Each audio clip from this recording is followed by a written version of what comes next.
Aouzu billahi minash shaitanir rajim. Bismillahir rahmanir rahim. Wa salatu wa salam ala rasulillah. Chers frères, je suis en islam, qu'il me soit permis de vous adresser le salut des hommes du paradis, le salut fraternel, le salut de la miséricorde, le salut d'Allah Azza wa Jalla. Assalamu alaikum wa rahmatullah wa barakatuh. Dans la sourate Al-Ashra, Allah subhanahu wa ta'ala dit: oh, vous qui avez cru, craignez Allah, que chaque âme voit bien ce qu'elle a avancé pour demain, et craignez Allah, car Allah est parfaitement connaisseur de ce que vous faites. Mesdames et messieurs, Pargasoro Kone de Madongui est encore chez vous, avec vous. Merci de me recevoir. La ilaha illallah, la ilaha illallah, la ilaha illallah, Muhammad Rasulullah, la ilaha illallah, Muhammad Rasulullah, la ilaha illallah, Muhammad Rasulullah. Mesdames et messieurs, bienvenue sur RTI1. Aujourd'hui, nous avons décidé de parler de la discipline en islam. Et pour en parler, nous avons invité sur ce plateau un grand guide religieux qui n'est plus à présenter, un habitué de ce plateau. Il s'agit donc de Oustaz Kone Abou de Dabo. Oustaz, salam alaikum. Wa alaikum salam wa rahmatullah. Il faut savoir aussi que Oustaz est un grand conférencier, voilà, national et même au-delà de nos frontières. Oustaz, merci d'avoir accepté notre invitation. Je suis honoré d'être invité. Voilà. Alors, Oustaz, comme vous le savez, nous allons tout de suite voir ce que nous propose la réalisation avec cet élément. Bismillah, Bismillah, Bismillah au nom d'Allah. La discipline, un pilier fondamental en islam, guide le croyant dans tous les aspects de sa vie. Elle se manifeste à travers la rigueur dans l'adoration, comme les 5 prières quotidiennes, le jeûne du Ramadan et la quête de la connaissance spirituelle. Ces pratiques exigent patience, dévouement et maîtrise de soi. La discipline personnelle permet aux musulmans de mener une vie équilibrée et harmonieuse. Cultiver la discipline, c'est donc se rapprocher d'Allah et œuvrer pour un monde meilleur. C'est tout l'essence de l'émission de ce jour. Voilà, merci donc à cette belle voix de Malika Koulibaly, voilà, qui plante le décor. Et c'est pour cela que je m'avais tout de suite posé la question à notre invité Oustaz Kone. Quelle est la place de la discipline en islam? Alhamdulillah Rabbil Alamin, je salue toute la communauté à qui j'adresse déjà mes salutations pour le Hajj et surtout pour la Tabaski. La discipline, c'est la colonne vertébrale de l'islam et de toute vie en société. En islam, l'islam étant une religion suffisamment légiférée, l'islam donne des instructions divines dans tous les domaines de la vie. Même pour la nourriture, l'islam te dit de diviser ton estomac en 3. Une partie pour la nourriture, une partie pour l'eau, une partie pour l'air. Donc l'indiscipliné va se goinfrer et dépasser les limites. Et les conséquences, c'est lui qui va les subir. Donc la discipline en islam, sans discipline, il n'y a pas de soumission, donc pas d'islam. Si l'islam est la soumission volontaire à Allah subhanahu wa ta'ala, donc, sans discipline, il n'y aura pas de soumission au Seigneur et donc nous serons dans une rébellion spirituelle et ne serons pas des musulmans. C'est cela. Et comme vous le dites, sans discipline, il n'y aura pas de soumission à Allah subhanahu wa ta'ala. Alors, pourquoi justement le croyant, le fidèle musulman, doit-il observer la discipline dans la société en général? Oui, parce qu'on n'est pas musulman dans la prière. On n'est pas musulman dans le hajj, dans le jeûne, dans le paiement de la zakat. Nous sommes soumis dans tous les aspects de notre vie. Donc, dans la société, il faut qu'on sente que celui-là est musulman. Il est soumis au Seigneur, pas un priant, ni un jeûneur, ni un pèlerin, mais il est soumis, c'est parce qu'il est soumis dans sa moralité, dans ses paroles, dans ses actions, dans son individualité ou collectivement avec les autres. Donc, dans la société, que ce soit au travail, que ce soit dans la prière, que ce soit dans ta vie familiale, l'homme ou la femme, ou même les enfants, que ce soit avec les voisins, que ce soit avec les plantes ou les animaux, il y a des règles, il y a des versets de Coran, il y a des lois. C'est en respectant ces lois qu'on devient soumis dans notre vie et dans tous les domaines.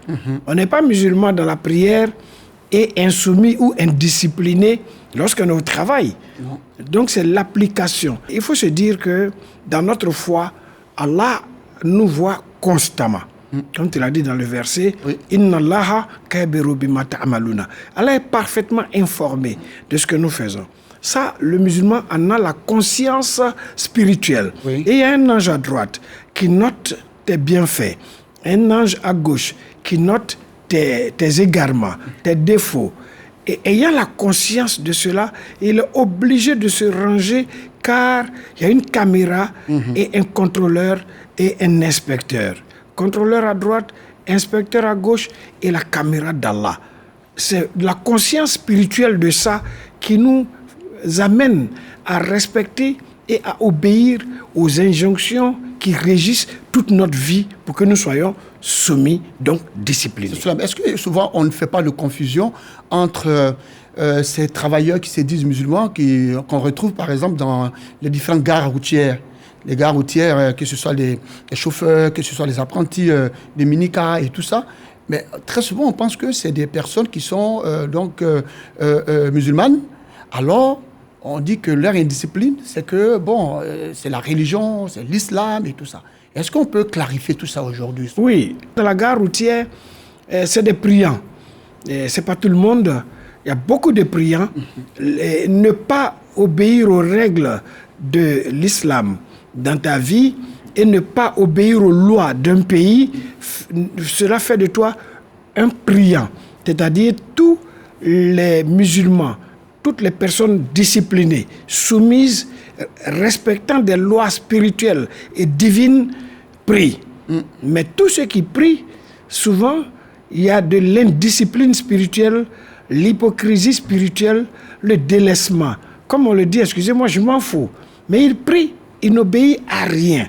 Et c'est ce que nous voyons au quotidien. Et on pense que c'est l'islam qui fait cela. Alors parce que, au sein, pour ne pas vous couper la parole, le fait de ne pas respecter le code de la route, par exemple, le feu est vert ou le feu est rouge, vous ne vous arrêtez pas, il faut passer. Mais on ne dit pas que c'est un musulman. Non, mais justement, cette signalisation routière nous montre qu'est-ce que l'islam. Le feu rouge, tout le monde doit s'arrêter. Oui. Que tu sois seul ou pas, par discipline, tu t'arrêtes parce que dans ta formation, il faut s'arrêter. Bien sûr. Mais le feu rouge en islam, c'est tout ce qui est interdit en aliment, en parole, en action, en relation. C'est tout ce que Dieu dit de délaisser qui est le feu rouge. Et tout ce qui est le feu vert, c'est ce qui est permis, c'est ce qui est autorisé. Et tout ce qui est feu orange, c'est ce que Rasoul alayhi salatu wassalam disait. Il dit, le licite est clair, l'illicite est clair. Entre les deux, il y a le douteux. Il faut se retenir au niveau du douteux pour ne pas aller dans l'illicite. Alors, il y a beaucoup qui prient, mais ils ne respectent aucune loi islamique, que ce soit des versets de Coran ou des hadiths, aucun respect. Je dirais à 75%. Heureusement que Oustaz Kodabou parle de certains, ce n'est pas tous les musulmans qui se comportent comme ça. Et comme il le dit, on va quitter les gares routières pour rentrer un peu dans les familles. Alors, est-ce que ce croyant, ce fidèle musulman discipliné-là, n'est pas celui-là qui, malgré tous ses biens, a du respect pour ses aînés? Mais le droit d'aînesse, Allah dit dans la sourate Nisaï, verset 1, respectez et obéissez aux entrailles qui vous ont porté. L'islam est une société gérontocratique, c'est-à-dire l'aîné est sacré. Nous parlons des ascendants, des collatéraux et des descendants. Nous, en islam, l'ascendant, il y a le père, les frères du père, le grand frère. Tout ça, ce sont des pères. Il y a la mère, les sœurs de la mère, les sœurs du père et les grandes sœurs, ce sont des mères. Et Dieu dit de ne même pas leur dire « ofin », il ne faut pas leur dire « ho ». Donc, il y a la décence, que ce soit dans le regard ou dans la parole. Donc, ne pas respecter cette hiérarchie tracée par Dieu, c'est vivre dans un autre code social où l'aîné disparaît, où on peut traîner son père devant des tribunaux, où l'enfant saisit l'école de son père. Où on dit, on a grandi maintenant, il a fait son rôle, on n'a pas d'obligation vis-à-vis du père, il a fait ce qu'il avait à faire, nous sommes grands maintenant. Et puis déposer le père dans un asile d'oubli des vieillards, dans la poubelle où on peut jeter des vieillards et des vieilles. Non. Un croyant discipliné ne peut pas le faire. D'accord. Parce que l'islam a rendu sacré les ascendants, les pères, les aînés, les oncles. Il les a classés dans les parents. Ok, donc malgré toutes vos richesses, il faut toujours respecter son aîné, quand bien même que ce dernier n'a absolument rien. Et ça, vraiment, c'est important, comme vous le dites. Très important. Voilà. Et est-ce que c'est pareil aussi dans le foyer? La femme qui doit respecter, qui doit être disciplinée, qui doit respecter son mari, et le mari aussi qui doit être discipliné en considérant, en apportant cet amour-là à sa femme. Bien sûr, c'est pourquoi l'islam a codifié le mariage, l'a légiféré. Il y a les droits et devoirs. La femme a des droits et le mari a ses droits. Donc les droits de la femme sont les devoirs de l'homme et les droits de l'homme sont les devoirs de sa femme. De sorte que Mohammed a dit, vos épouses sont vos partenaires.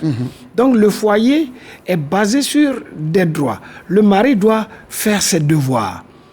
Il n'est pas facile de payer le loyer, de prendre en charge toutes les factures, de soigner, de nourrir, alors que l'autre partenaire peut avoir des biens.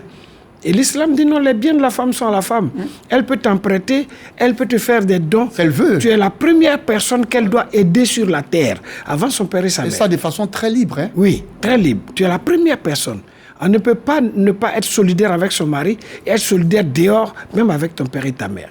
D'accord. Mais au moment où tu es assis en train de payer le loyer, payer la nourriture au quotidien, habiller, soigner et tout, l'électricité, c'est parce que Dieu l'a dit.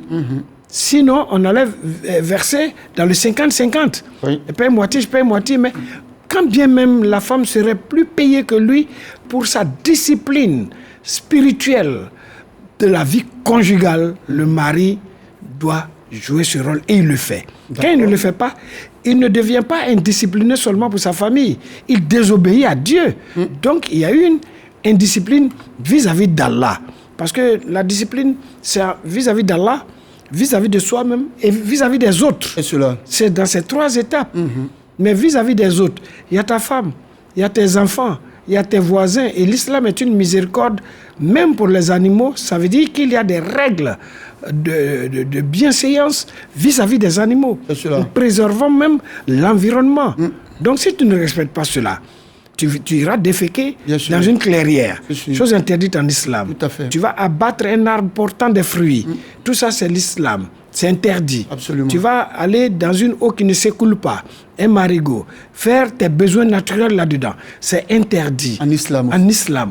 Donc, c'est respecter tout cela qui fait de toi quelqu'un de spirituellement discipliné qu'on appelle musulman. Voilà. C'est sur ces mots-là qu'on va marquer une courte pause. Revenir pour débattre de cette thématique sur la discipline en islam. Bismillah, Bismillah, Bismillah au nom d'Allah. Comprenez que l'islam même commence par la discipline. Et c'est pourquoi il y a un seul prophète pour tous les musulmans et pour l'humanité. Et c'est pourquoi aussi dans une mosquée, il y a beaucoup des oulémas, des savants, mais il y a un seul imam. Lorsqu'il va en génuflexion, on le suit. Lorsqu'il va en prosternation, on le suit. Et c'est pour nous enseigner la discipline. Et l'islam nous enseigne également le respect des parents. C'est pour nous donner une orientation vers notre éducation. Ça parle également de la discipline. Et le prophète nous dit que le plus fort est celui qui arrive à se maîtriser lorsqu'il est en colère. Ça parle également de la discipline. Une religion sans la discipline est une religion déstabilisée. Donc la discipline est le socle de notre religion. Tout est discipline. À partir du moment où tout le monde se réfère au prophète sallallahu alayhi wa sallam, quand tu n'es pas discipliné, tu ne peux pas suivre ses préceptes. Donc le principe de la discipline est vraiment vital pour tout musulman. La discipline est l'un des soubassements de l'islam. Parce que l'islam étant une religion bien organisée, bien élaborée, bien structuré, l'islam demande à tous les musulmans d'être disciplinés. Dans tous les événements de l'islam, ça commence d'abord par la discipline. Quand on n'est pas discipliné, on ne peut pas faire la prière. Quand on n'est pas discipliné, on ne peut pas faire le jeûne. Quand on n'est pas discipliné, on ne peut pas faire le hajj. Toutes les étapes de l'islam consistent à être d'abord discipliné, à être d'abord organisé, à être d'abord soi avant même de la pratique.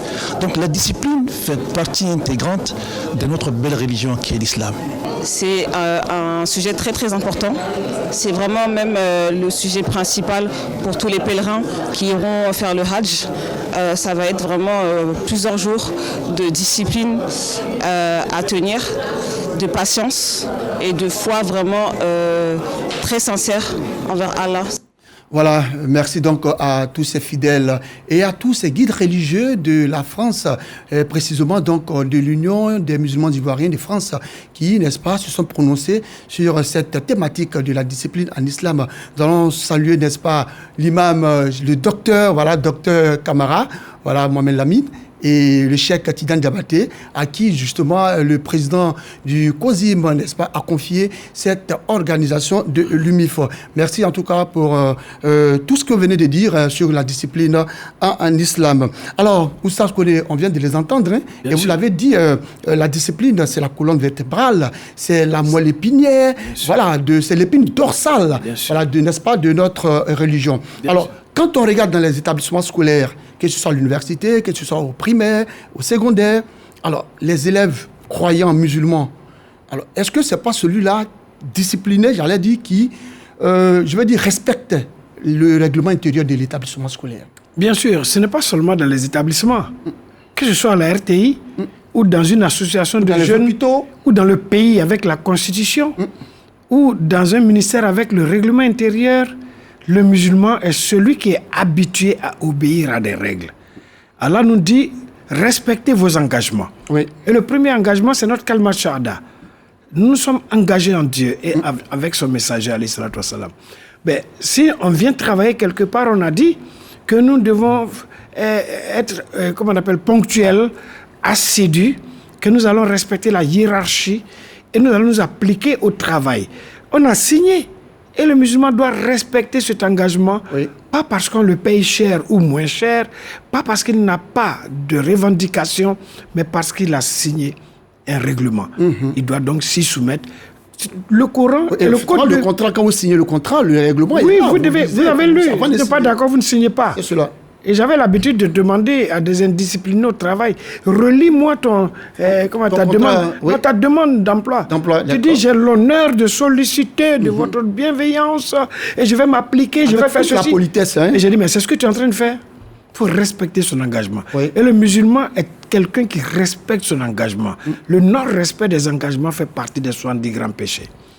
Donc, le code de vie que Dieu nous a donné, le Coran n'est pas cette lecture où on va en faire un concours et puis classer le meilleur qui récite, mais je veux voir le meilleur qui applique. Bien sûr. Allah dit Sami'na wa ata'na. Le meilleur d'entre vous, c'est celui qui est sincère dans sa parole et dans ses actes.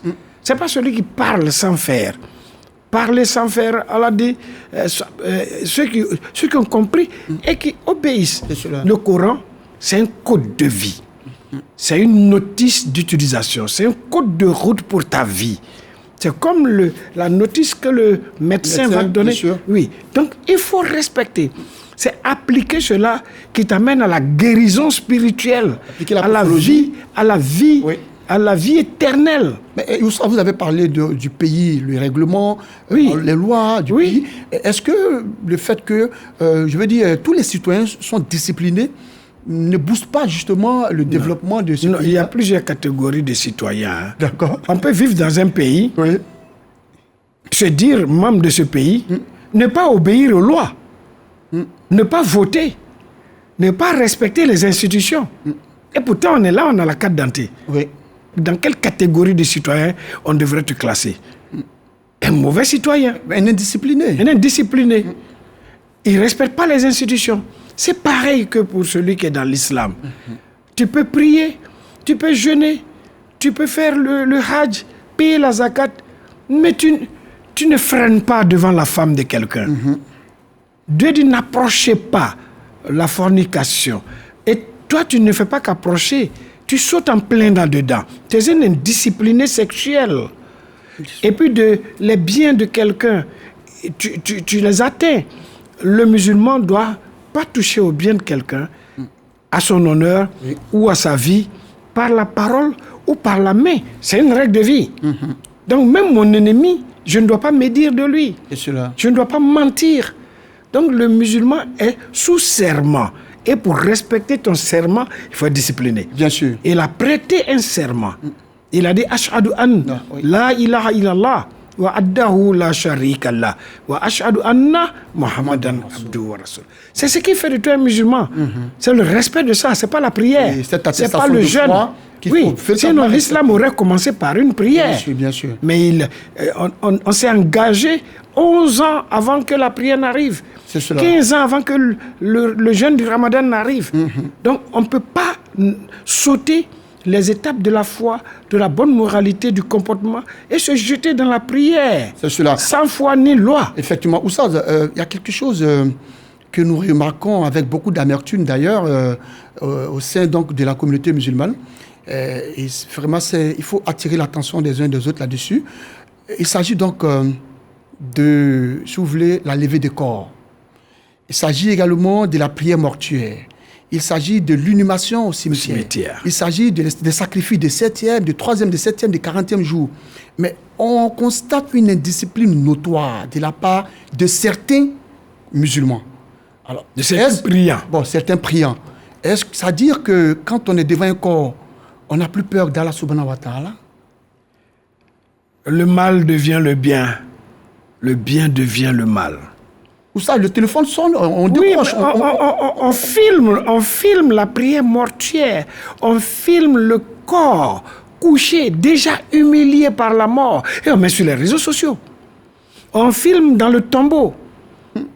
Et tout le monde veut sauter dans la tombe pour déposer le corps. Même les drogués, excusez-moi, même les saoulés, sans ablution. Le mort a besoin de pureté.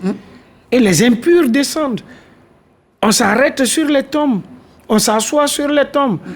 C'est une indiscipline. Oui. Parce qu'on est au cimetière, on est en train d'enterrer le père ou la mère ou le frère ou la soeur de quelqu'un. C'est cela. Ou l'épouse ou l'époux. Toi, ton téléphone sonne. Éprouvé. Ton téléphone sonne. Et toi, tu décroches pour parler de tes affaires. Quelqu'un perd, une femme perd son mari ou un homme perd sa femme.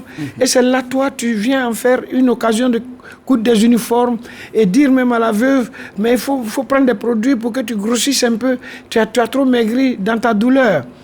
Vous savez, quelqu'un vient dans des funérailles, l'indiscipline fait que toi-même qui as perdu quelqu'un, toi, l'éprouvé, tu n'es plus éprouvé par la mort, tu es éprouvé par ceux qui sont venus, soi-disant qu'ils sont venus t'assister. Mais est-ce que, Imam Oussa, pardon, est-ce que c'est pas parce qu'il y a un manque de fermeté aussi de la part de certains guides religieux qui n'interpellent pas, justement, quand on est sous les bâches, qui n'interpellent pas, justement, ces indisciplinés-là qui... Les guides religieux interpellent.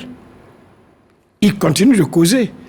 Vous entendez toujours, taisez-vous, on est en train de lire le Coran. Taisez-vous, on est en train de faire doua ou on est en train de faire les bénédictions. Mais ils s'en foutent. Personne ne se tait. Parce qu'on n'a plus de respect pour Dieu. On ne respecte plus Allah. On prie. Tu sais, l'islam dit, lorsque celui qui est en train de prendre de l'alcool, quand il ouvre sa bouche, avant que la première goutte ne touche sa langue, Allah lui retire la foi du cœur. À cet instant, il ne pense plus à Dieu. Oui, parce qu'il est devenu l'indiscipliné. Il est un hors la loi spirituelle. Mais quand on ne respecte pas toutes ces lois et qu'on prie, alors on ne peut plus parler de musulmans. C'est cela. Tant qu'il prie, il est dans l'islam. Mais dans l'islam aussi, il y a une catégorisation. Bien sûr. Comme des degrés. Autant au travail, il y a le directeur, il y a le sous-directeur. La foi nous subdivise. Il y a des personnes préoccupées par leur foi, comme le commerçant est préoccupé par sa marchandise et son conteneur qui arrive au port. Il est au rendez-vous, il va signer tout, il va payer tout. Il est réglo. Mais par contre, deuxième catégorie, c'est ceux qui savent que Dieu est vrai, le jugement est vrai, mais leur foi n'a pas de racine dans leur cœur. leur volonté n'est pas forte sur eux-mêmes. Ils n'ont pas pu dompter le shaitan, le Satan qui est en eux. Ils prient, ils savent que ceci est mal, on le leur a dit, ils sont convaincus, mais ils n'arrivent plus à s'en sortir car ils sont devenus accros à la désobéissance, comme certains sont accros à l'alcool et à la drogue. Et sous la bâche, les gens doivent comprendre que celui qui a été rappelé à Dieu, demain vous aussi vous aurez votre bâche. Mais l'imam leur dit toujours que la manière dont tu te comportes aux funérailles de quelqu'un, du père de quelqu'un, de la mère de quelqu'un, c'est ce qui sera fait pour toi. C'est de la magie, hein. Oui. Dieu te rembourse toujours. C'est cela. Il y a des gens qui rient, qui s'amusent aux funérailles. Mais quand ça leur arrive, on ne peut plus arrêter les gens. C'est un karma. Le retour est là. C'est cela, le retour est là. Oussad l'a dit et c'est dommage. Alors Oussad, nous allons retourner, n'est-ce pas, en France pour écoutez l'explication du choix du thème du sermon de Cheikh Ahmed Guide de l'Union des musulmans ivoiriens de France, UMIF, dans le 17 boulevard de la Libération 97 200 Saint-Denis. Alors l'imam, dans son sermon, a mis en lumière, n'est-ce pas, l'importance du Hajj pour la communauté musulmane, surtout pour la jeunesse musulmane. Bismillah, Bismillah, Bismillah au nom d'Allah. Le Hajj est le 5e pilier de l'islam. Il est obligatoire au moins une fois dans la vie de tout musulman qui en a les moyens physiques et financiers. Pour les jeunes, l'accompli tôt offre des avantages majeurs. Force physique, ferveur intacte et ancrage durable dans la foi. Le Hajj inculque les valeurs de force et d'endurance physique aux jeunes. Il lui permet de résister face aux tentations. Accomplir le Hajj à son jeune âge est une fierté pour les parents et permet la culture d'une vie saine. Selon le commun de croyants musulmans, ce 5e pilier de l'islam reste une école de la vie. Il brise toutes les barrières de race, de classe sociale et de nationalité. Dans son sermon du vendredi, Cheikh Imam Mohamed Lamine Sissavané de la mosquée de la communauté de l'Union des musulmans ivoiriens en France livre les avantages d'effectuer le Hajj à un jeune âge. Quand on voit le Hajj, il y a l'aspect spirituel, oui, mais aussi il y a l'aspect physique. Donc il faut aller étant en bonne santé. Sinon, on devient une charge pour les autres. En le faisant étant en bonne santé, étant lucide, étant conscient, c'est plus important, c'est ce qui est demandé. Voilà, c'était là donc l'explication du choix du thème du sermon. Alors, comme on l'a dit, l'imam dans ce sermon a parlé, n'est-ce pas, de l'importance du Hajj pour la communauté musulmane, mais surtout pour la jeunesse musulmane. Merci donc à notre cheikh. Nous allons profiter pour saluer justement tous ces pèlerins, n'est-ce pas, qui sont ivoiriens surtout, qui sont en Arabie Saoudite, en terre sainte d'Arabie Saoudite. Je pense comme ça à notre Basé Momboy Nicolas, voilà, notre consultant maison. Et je pense aussi à Adja Afoussata Dosso et puis à Ella Traoré Zakaria, voilà, qui sont de la RTI. Alors, Oussaz, nous parlons de la discipline en islam. On remarque aussi dans l'enceinte des édifices religieux, c'est-à-dire dans nos mosquées, lorsque la prière commence et que l'imam a commencé à réciter les sourates et autres, il y a les portables qui sonnent, alors que c'est dit bien avant de mettre le portable sous silence. Est-ce que ça aussi, c'est pas de l'indiscipline? C'est l'indiscipline. La discipline, c'est le respect des consignes, le respect des règles de vie, le respect même des lois que nous nous sommes données, oui, et le respect des lois qu'Allah nous a données qui constituent les versets des livres saints, et nous concernant le Coran.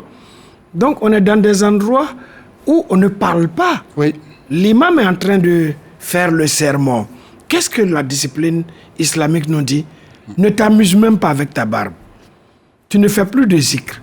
Tu ne dis même pas à ton voisin, tais-toi.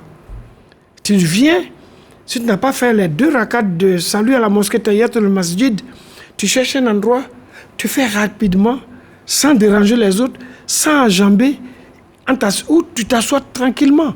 Tout ça, c'est la discipline pour ne pas que ce groupe rassemblé... Parlons mais d'enjamber, et ça c'est vraiment récurrent. Oui. Où on ne demande même pas pardon.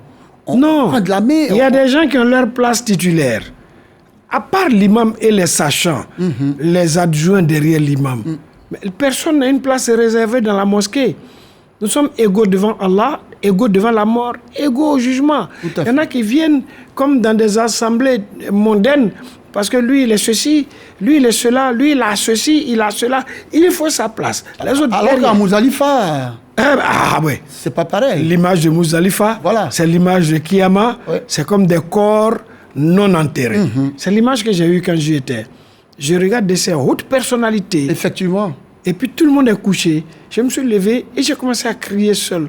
Toi, tu es qui? Effectivement. Qui nous sommes? Les titres Non, tout disparaît. Voilà. Mais c'est la même chose qu'au cimetière quand vous allez vous arrêter. Les titres n'ont pas de valeur. On est tous dans la même broussaille là-bas. Il n'y a plus de nationalité, plus de titres, plus d'argent, rien. Ce serait ainsi à la résurrection. C'est pour cela qu'il faut être discipliné. L'islam demande derrière la discipline d'être humble. C'est cela. L'humilité est une forme de discipline. Vous l'avez dit, Oustaz Kone, vous avez tout dit. Et je pense que c'est de ça qu'il s'agit au fait. Alors, comment expliquez-vous justement souvent les différends, les malentendus, les mésententes entre certains guides religieux, des imams, j'allais dire, et puis des présidents ou des bureaux du comité de gestion? Souvent, on a des mosquées même qui sont fermées parce qu'il y a des soucis. Bien sûr. C'est pas aussi sûr. l'indiscipline. C'est l'indiscipline, mais on ne sait pas qui commande qui. Et la société qui n'est pas disciplinée, il y a l'explosion. Je connais certaines mosquées où le président du comité de gestion ou celui du conseil d'administration se croit à la tête de l'imam. Maintenant, il y a un organigramme.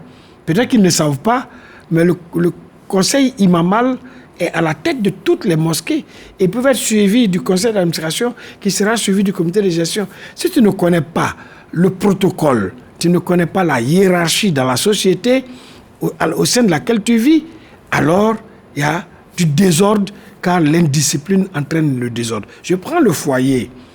Et toute maison, tout bâtiment est formé d'un ensemble de briques. Et toute nation est formée d'un ensemble de familles.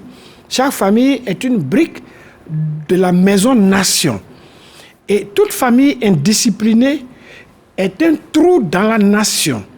Et cette famille va produire des individus indisciplinés. Et les indisciplinés vont déranger les disciplinés au travail parce qu'il n'a pas appris à être discipliné à la maison. Il ne sera pas discipliné au travail. Il va prendre souvent son caractère de maison, où il criait sur père et grand frère, où il se croyait le roi. Il va crier un jour sur son patron. Et après, il va de l'insubordination, il va venir prendre des gens, demander pardon. Non, quand tu es discipliné, tu te dis c'est Allah qui place chacun là où il est. Bien sûr. Donc tu respecteras celui qui l'a mis devant toi. Toute autorité vient d'Allah. Vient d'Allah. Bien sûr. Donc dans la famille, je prends un exemple. Que dit l'islam? Qu'il y a un différent entre l'homme et sa femme. Nous sommes musulmans. Nous obéissons à des textes. L'islam dit, la femme a raison, mais dans la parole, elle a dit des mots qui ont touché son mari, il n'est pas content. Pourtant, à la base, elle a raison. L'islam dit de ne pas laisser son mari dormir dans la colère et de tout faire pour lui demander pardon, même s'il refuse, à l'accepter. Alors qu'elle a raison. Alors qu'elle a raison. Allahu Akbar. Si elle le fait, c'est la discipline. Tout à fait. Quand elle ne le comprend pas, je lui dis, tu as mis ton enfant au monde. Il a grandi, il a déposé 10 000 francs. Tu n'as pas volé, tu as pris devant lui et tu es allé donner à quelqu'un. Il dit pourquoi? C'est mon argent. Le fait de te demander pourquoi c'est mon argent, l'enfant a tort devant Dieu. Et ce même lien entre toi et ton fils, c'est le même lien entre l'époux et l'épouse, car Yawm al-Qiyamah, l'homme sera interrogé de sa femme, la femme ne sera pas interrogée de l'homme. Voilà, c'est tellement bien dit par Oustaz Kone Abou. C'est sur ces mots de Oustaz Kone Abou de Dabou que nous allons retourner une fois de plus en France. Écoutez cette question du fidèle. Alors, Oustaz, il y a un fidèle à Paris qui a décidé de vous poser une question. Et on va revenir sur le plateau et vous allez répondre justement à cette question. Et comme on le dit, la question n'a absolument rien à voir avec la thématique, la question du fidèle. Bismillah, Bismillah, Bismillah au nom d'Allah. Salam alaikum l'imam. Est-ce qu'il est possible de souhaiter le bon anniversaire et de célébrer son anniversaire? Voilà, voici qui est clair. Alors, Oustaz, il demande est-ce que on doit souhaiter joyeux anniversaire à quelqu'un ou alors célébrer son anniversaire en islam? En islam, chaque jour qui passe est un jour qui te ramène vers Dieu. C'est cela. Donc ce que les gens appellent anniversaire et qu'ils manifestent de la joie, au contraire, ce jour, ce serait de la tristesse ou des pleurs.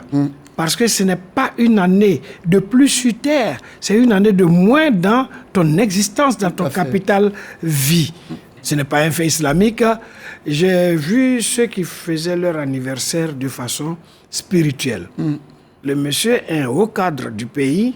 Il dit, moi, mon anniversaire, je fais les ablutions, je fais 2 rakats, je demande à Allah le pardon pour mes péchés passés et je lui demande la vie à venir. Vous nous avez invité une année à Gabou, 63 ans. L'équipe de l'émission Allah Wakouba, pour partager avec vous, c'est vrai, un repas, mais vous avez invité aussi des imams. Oui. Voilà, il y a eu la lecture de Coran et tout ça. On peut le faire de façon... Tout acte peut être posé de façon spirituelle. Au lieu de faire, voilà mon gâteau, joyeux anniversaire, faire du gaspillage, du bruit, de la nuisance sonore, faire sortir les enfants des gens, venir chez toi. Hier, j'ai vu des enfants rentrer à 23h, ils venaient d'un anniversaire à Yopougon Sakara. Ce qui n'est pas du tout normal. Mais lire le Coran, car Allah m'a donné 63 ans. Partager des biens aux pauvres, payer les ordonnances de certains malades, et puis faire des bénédictions pour toi et tes parents, et le pays et ta famille. C'est la meilleure célébration de l'anniversaire. Si je suis en train de faire un anniversaire, j'ai dit que c'était un anniversaire béni. Allahu Akbar, voilà. Alors c'est sur cela que nous allons ensemble voir ce qui s'est passé au cours de cette semaine. C'est dans la vie de la communauté. Bismillah, Bismillah, Bismillah au nom d'Allah. Émotion, sourire, joie et autoportrait photographique marquent l'arrivée du premier vol retour des pèlerins ivoiriens du contingent étatique. Après l'accomplissement du 5e pilier de l'islam en terre sainte d'Arabie Saoudite, ces 425 fidèles musulmans retrouvent la terre des Burni. C'est tellement émouvant de retrouver la Côte d'Ivoire. Pour sentir cela, il faut sortir. Et à ton retour, quand on dit « Ah, vous venez d'atterrir en Côte d'Ivoire », tu ne peux que dire Alhamdulillahi Rabbil Alamin. Vraiment, merci à tout le monde et merci aux organisateurs. De l'aéroport Félix Houphouët-Boigny à l'Agora de Port-Boué, entre prières et larmes de joie, les retrouvailles offrent des moments chargés d'émotions d'ambiance.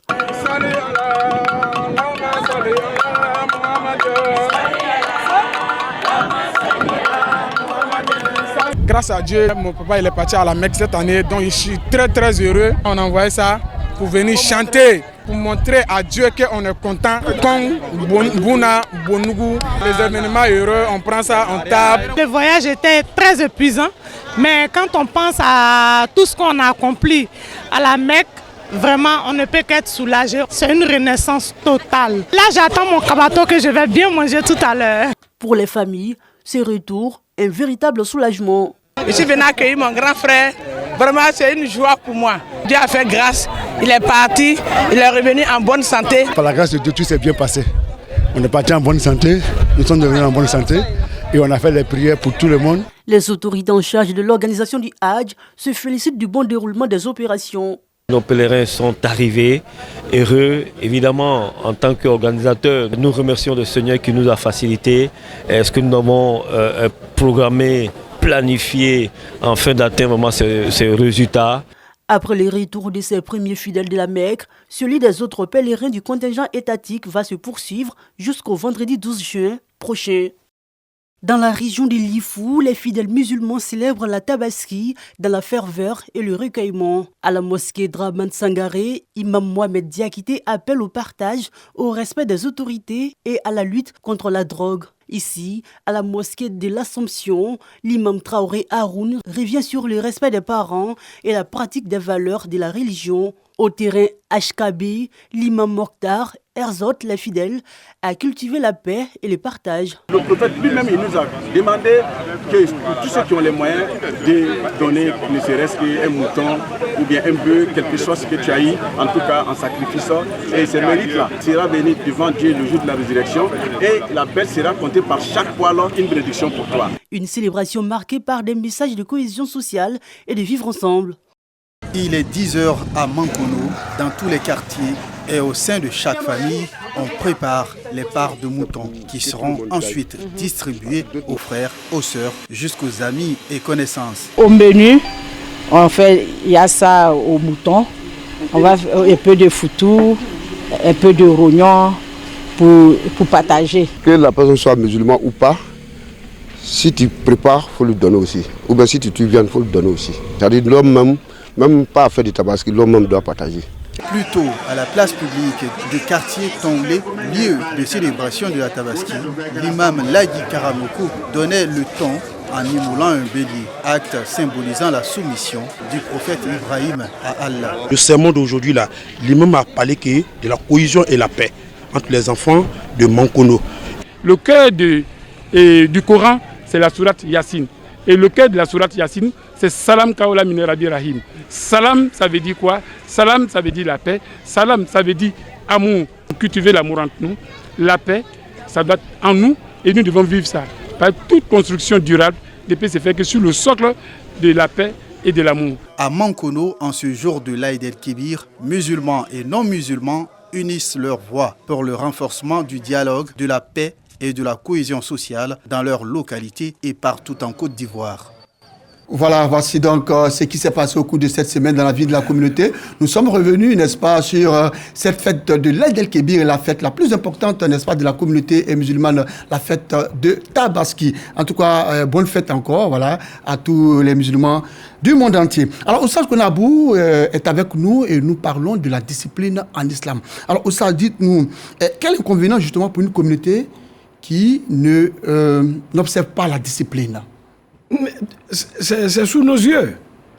Une communauté qui ne respecte pas les règles disciplinaires, et en l'occurrence en islam, la discipline serait de respecter les injonctions divines contenues dans le Coran et les enseignements de Mohammed alayhi salatu wassalam. Quand on met ces deux-là de côté, le résultat est là. L'islam dit, s'il y a des déchets ou des saletés sur la route, celui qui a la foi, la plus petite action qu'il puisse mener, c'est d'enlever cette saleté sur la route, Allah lui inscrit une aumône, une sadakat. Et celui qui s'en va remplir le caniveau, c'est de l'indiscipline. Tout à fait. Et ceux qui vont déposer les saletés en dehors des bacs d'ordures déposés par les communes. Alors que ce sont nos mamans, c'est fait exprès. Ce sont nos papas qui nettoient quand même. Et c'est nous encore qui remplissons. La discipline veut dire de tenir compte de la liberté des autres, en te disant que ma liberté s'arrête là où celle des autres commence. Et aujourd'hui, quand vous êtes... Je vais finir. Oui. Tu aimes beaucoup prier. Tu as des prières surrogatoires à faire la nuit. En ouvrant ta porte avec le crochet, où il n'y a même pas d'huile, c'est rouillé, quand tu gênes le voisin. Et tu ouvres ton fût d'eau en fer, tu fais tomber le couvercle. À 2h du matin. Tous ces bruits-là. Mieux valait ne pas prier. Mieux valait ne pas prier. Et vous l'avez dit à l'entame de cette émission, le bien devient le mal et le mal devient le bien. Et aujourd'hui, quand vous respectez toutes ces règles dans le pays, quand vous êtes discipliné, vous respectez le code de la route, on trouve que vous êtes bizarre. Tu es intégriste. Vous voyez, l'indiscipline a un impact notoire sur les valeurs islamiques au sein de nos communautés, à tel point que nous ne voyons pas l'islam, nous voyons des gens que nous appelons les musulmans, mais qui sont des priants. Très indisciplinés vis-à-vis de Dieu. Voilà, qui sont des priants très indisciplinés vis-à-vis d'Allah subhanahu wa ta'ala. Alors nous allons ensemble voir cette autre rubrique de l'émission, il s'agit de la salam du fidèle. Bismillah, Bismillah, Bismillah au nom d'Allah. Moi c'est Méité Mohamed Lamine. Je passe le salam à toute la communauté musulmane, à mon oustaz ici présent, oustaz Kraoué, et à tous les musulmans du côté d'Abobo, précisément au quartier Malé, Krawon et tout. Assalamu alaikum wa rahmatullahi wa barakatuh. Tous mes salams à tous les fidèles musulmans ivoiriens de France, notamment tous les musulmans de la terre. Mes salams à tout le monde, particulièrement aussi à mes soeurs, Adia Fatou qui n'est pas là aujourd'hui, et Adia Chantal aussi. Donc mes salams à tout le monde, à ma famille Abidjan, à ma petite soeur Fatou Dosso et à mes grands frères Dosso. Assalamu alaikum wa rahmatullahi wa barakatuh. Ici Imam Yacoub Kone, il fait partie des imams de IMUF. Mon salam est d'abord à toute la communauté musulmane UMIF en France et à la communauté Maouka en France. Je fais partie des responsables aussi. Et à toute ma famille au niveau d'Abidjan, Yopougon Ouassakara. Et à toute la communauté Ouassakara, à mon imam Abakar Fofana, qui est l'imam de la mosquée de Ouassakara, qui était mon maître spirituel et mon maître coranique. Je m'appelle Assetou Sissé, je fais partie de la communauté musulmane de France. Mes salams s'adressent d'abord à tous les musulmans et à mon cheikh Savané qui est là, et à mon cheikh aussi qui est Cheikh Maliki Konaté, qui est à Abidjan. Mon salam d'ici jusqu'à Abidjan pour lui, et à mes sœurs, tous les gens de la mosquée. Mon nom est M. Sandro Madou, fils du chef imam Bassansi Sandro. Il fait salam à tous les musulmans du monde entier. Salut tous les grands imams de Côte d'Ivoire, Cheikh Abouaka Konaté, mon papa, chef purifieur, M. Bassansi Sandro, mon Oussa bien-aimé aussi, Karabouane. Je suis M. Konaté Issouf. Je fais salam à ma chère mère, qui est Traoré Assita, au niveau de la commune d'Abobo, et à toute la famille Konaté, et à tous les imams précisément dans la commune d'Abobo. Voilà, dans la commune d'Abobo. Et aujourd'hui sur le plateau, lorsqu'on écoutait la salam du fidèle, que ce soit mon invité au stade Konabou et moi-même, nous étions heureux. On entendait Abobo Marley, on entendait Abobo, on entendait Ouassakara. Voilà. Et donc Imam au stade a souhaité justement saluer aussi, dire salam à des gens, à des personnes. Mon salam s'adressait d'abord à Ouassakara. C'est cela. Ça fait 56 ans et c'est nous qui avons donné le nom Ouassakara. Allahu Akbar. Et je salue Dabo. C'est cela. Surtout tout Dabo. C'est cela. Dabo Djoulabogo.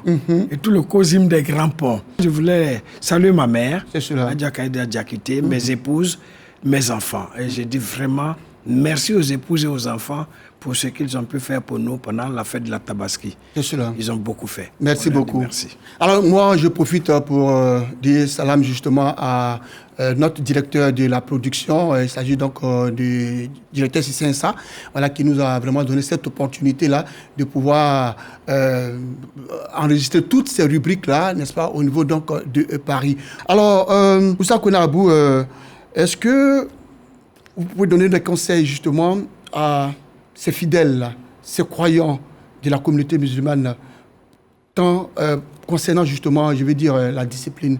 Quels conseils vous voudrez leur prodiguer?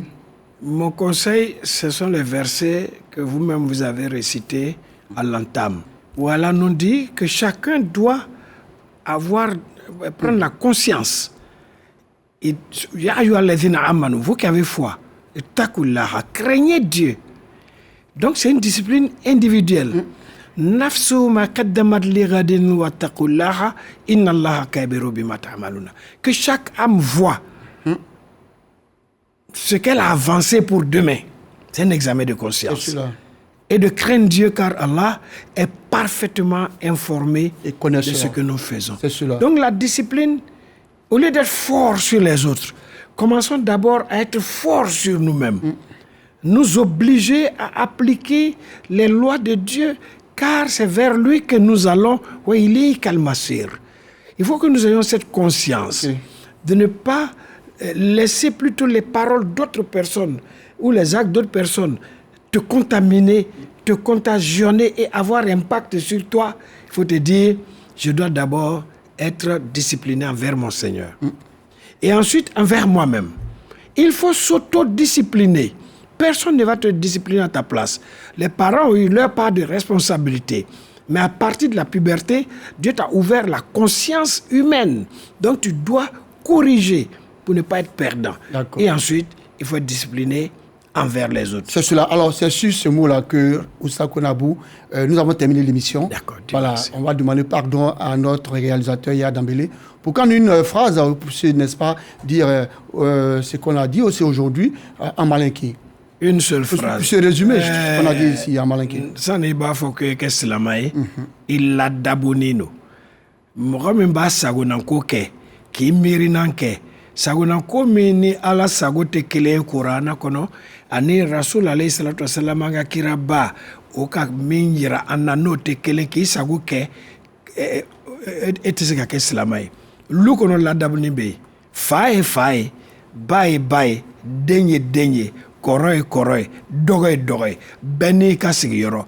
ne bɛɛ ko ale tɛ sigi a sigiyɔrɔ la dɔgɔ ko fɔ kɔrɔ y'a sigiyɔrɔ muso ko fɔ ne le ye cɛ ta k'a bɛn dugu ma o tuma na an bɛ so min kɔnɔ o so bɛ kɛ yɔrɔ cini ye a bɛ tele jamana kɔnɔ jamanaden kan ka ɲɛmɔgɔ min ala k'a bila an ɲɛfɛ k'o jate misiri kɔnɔ ni an ma sɔn ko limamu le y'an ɲɛmɔgɔ ye a tɔgɔ le ye imamu munna n'a bɛ seli la an lɔnnen don ka kelen komi militaires bɛ lɔ u y'a général ɲɛfɛ mɔgɔ tɛ bouger o kɛnɛma fana i kan k'a lɔn ko ala k'u ye nin kɛ i kana nin kɛ nin fɔ kana nin fɔ o jati le b'i kɛ silamɛ ye n'o tɛ i bɛ kɛ selibaga gansan ye n'i ma ala ta jati o tuma na ala ka min fɔ k'i kana nin kɛ baganw na an bɛ baganw tɔɔrɔ k'i kana nin kɛ adamaden wɛrɛ danbe la ou a ka sɔrɔ la k'i kana nin kɛ ɲamafili yɔrɔ la n'an m'o si jati an bɛ kɛ selibaga gansan ye. Amin Rabi. Voilà, merci donc à Oustaz Kone Abou Dedabou, voilà, qui nous a donc résumé ce qui a été dit aujourd'hui, voilà, concernant donc la thématique. Vous l'avez remarqué, c'est la fin de cette émission. Rappelons que nous étions avec Oustaz Kone Abou Dedabou, voilà, guide religieux et grand conférencier national et international. Voilà, avec lui avions-nous parlé, n'est-ce pas, de la discipline en islam. Saluons l'équipe technique, notre grand et dynamique réalisateur Yaya Dambélé, voilà, son assistante Asita Diara. Remercions aussi tous ces hommes et toutes ces femmes derrière donc les caméras, l'opérateur vidéo Madame Boga Victoire, l'opérateur serveur Ahmed Ouattara, l'ingénieur de son Traoré Yakouba, et on va saluer aussi son stagiaire Tebili et Désiré. Voilà, saluons depuis la terre sainte d'Arabie Saoudite notre consultant maison en charge des invités, Bazé Momboui Nicolas, et saluons notre monteur Seydou Ouattara qui remplace bien évidemment notre monteur traditionnel en vacances. Il est en congé, voilà. À Mankono, Vakassa Karamoko de Oussougoula, le seul Koyaka devenu Sénoufo. Voilà, mais je vous retrouve, Inch'Allah, la semaine prochaine, même heure, même chaîne. Rappelons que vous pouvez suivre la rediffusion de l'émission Allah Combat tous les vendredis à partir de 9h. Salam alaikum wa rahmatullah wa barakatuh. La ilaha illallah, la ilaha illallah, la ilaha illallah, Muhammad Rasulullah, la ilaha illallah, Muhammad Rasulullah, la ilaha illallah, Muhammad Rasulullah.